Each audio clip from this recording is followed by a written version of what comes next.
Now, YouTube, with their recent event Made on YouTube, which ironically wasn't posted to YouTube, but we'll still be able to go through all the updates anyway, is really showcasing how they are doubling down on trying to be the actual best platform for us as business owners and content creators, and actually giving us tools so we can make money. Because apparently the other social media platforms don't seem to understand that at the end of the day, to get creators on their platform, you need to give them an easy way to actually make an income so they can keep making awesome content. So anyway, there are a lot of updates that came out of this event.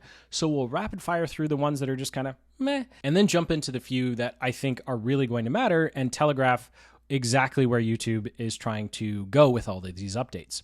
So number one, AutoDubbing is going to be a thing. So when you upload a video, you can actually select which languages you want your video to be auto-dubbed by YouTube into. So that's pretty cool. Then these next couple are just for shorts creators. So I'm going to really rapid fire through these. Number one, you're going to be able to use AI content or an AI generator if you want to make like a 6-second full-on clip, which means YouTube is cool with AI as long as you tell them that you're using AI. And then next, there's a feature called Jewels, which is apparently like a copy of something you can do on TikTok where people are watching your video and they can send you, virtual stickers and you make some money off of it. Kind of a non-feature, I think. And then we have Hype, which is like trending for up-and-coming creators. So if your channel's between like 5,000 or 500,000 subs, yes, YouTube considers a channel with 500,000 subs a small channel. So apparently we all have a really long way to go. But essentially, people can not only like your video, but they can hype it. And then if it gets enough hypes, it'll show up on a special hype trending page that's different than the other trending page. This is not being tested in the US, and so I highly doubt that this is going to make it that far, but YouTube is confident enough with it that they bother to include it in their event. And then, of course, the final update here rapid fire update, is going to be the fact that YouTube is going to copy Netflix for TV screens. So we'll have some sort of features in the future where we can make seasons for our playlists, and it's going to essentially look like Netflix on a television screen. Because apparently a lot of creators are making a lot of money from viewers on a TV, which I guess means 4K is actually starting to be important. Actually, it's part of why I started going through the pain of rendering this show in 4K, although the file sizes are absurdly large. And of course, my poor little MacBook Air goes crazy every time I ask it to render. So that does it for the updates. Now at least we're all in the know of what YouTube would like to roll out. They weren't exactly clear with when these features are coming and why, but there are two features that I think are going to be valuable and important to us. And the first one is the redesigned comments tab inside of our Creator Studio. They're essentially calling it like community hubs or something.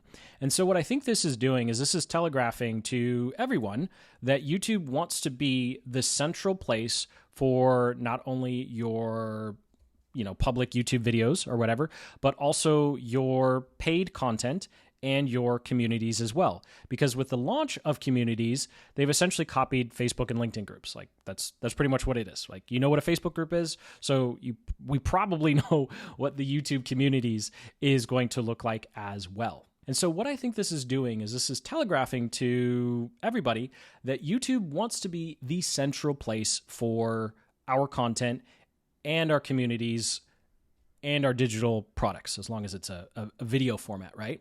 And so looking at this, essentially YouTube's saying, hey, do you use, one of these features, like one of these other softwares like School, ClickFunnels, Kajabi, Teachable, Patreon? Well, why not? Why are you sending traffic off of YouTube? Why don't you just keep everything here? And of course, our response would correctly be, why don't you just give us an integration like you did with Shopify, right? So we can still own our actual community and memberships. But YouTube they're smart enough to know that a lot of new creators are having headaches around using all those other tools to try and set up their community, set up their course, set up their digital products or membership sites. And so YouTube's essentially saying, hey, guess what? We have channel memberships. we're going to roll out courses. It's in their support help, even though it hasn't been promoted all that much. And now they're rolling out communities, which means in the future you could probably have private communities, something like like Discord, where you have different levels. And so I think that's totally possible. And so we're looking at a world where YouTube is essentially saying, hey, you can do it all on our platform and you don't have to pay anything.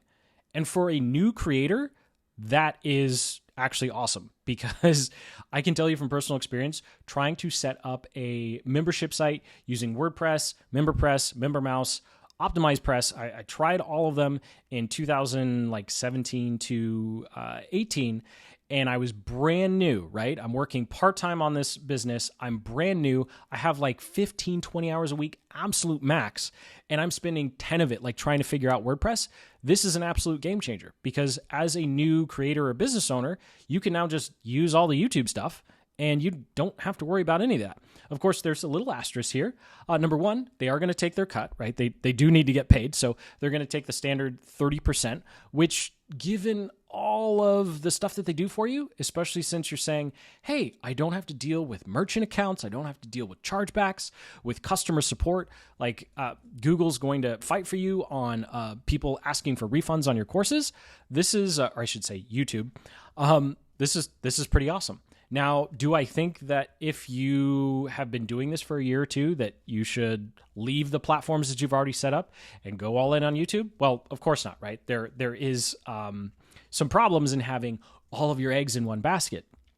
But for people who are just getting started, like maybe month 2 or 3, or maybe they're 2 years or less, and they're still struggling to get all that tech stuff to work, this is awesome, because it is infinitely better to have all your eggs in one basket and actually have the basket worth something as opposed to having a small channel and a half-done membership site because, some WordPress thing isn't working, or you just haven't had time to figure out how to set up Kajabi or ClickFunnels correctly. So I think this is really awesome, especially for helping a lot of people get up and running faster and focusing on what actually matters, which is the content, right? Because the more time you spend learning a software, it's less time you're creating an awesome product or creating more content to grow your audience. And the final update that they have is rolling out a new inspirations tab, which is essentially designed to help you come up with content ideas.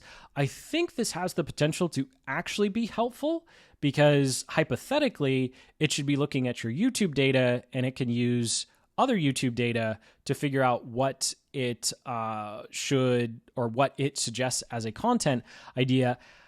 But when you look at the preview here, you can see that when it gives thumbnail ideas, those are just generic AI outputs. Like nobody uses those as thumbnails. So I think that there's a potential that this is going to be a kind of land flat, kind of like when they said, oh, we're giving you keyword research tools, and then they just give you super obvious keywords. Like I'll click on a Google Ads tutorial, and the 3 keywords are going to be Google Ads, how to use Google Ads tutorial. And I go, okay, thanks guys. I could have figured that out on my own. Do you have like longer tail keywords? Do you have some deeper suggestions? And of course, that tool went nowhere. The answer was no. So while I'm excited that, hey, maybe it could like use our YouTube data and use comments and actually start coming up with ideas, it really just looks like another AI tool that's been slapped on top of something else, where it's literally just a basic prompt in the background, and it's not actually pulling in the data that you'd want it to be pulling in. But hey, fingers crossed that it actually does something.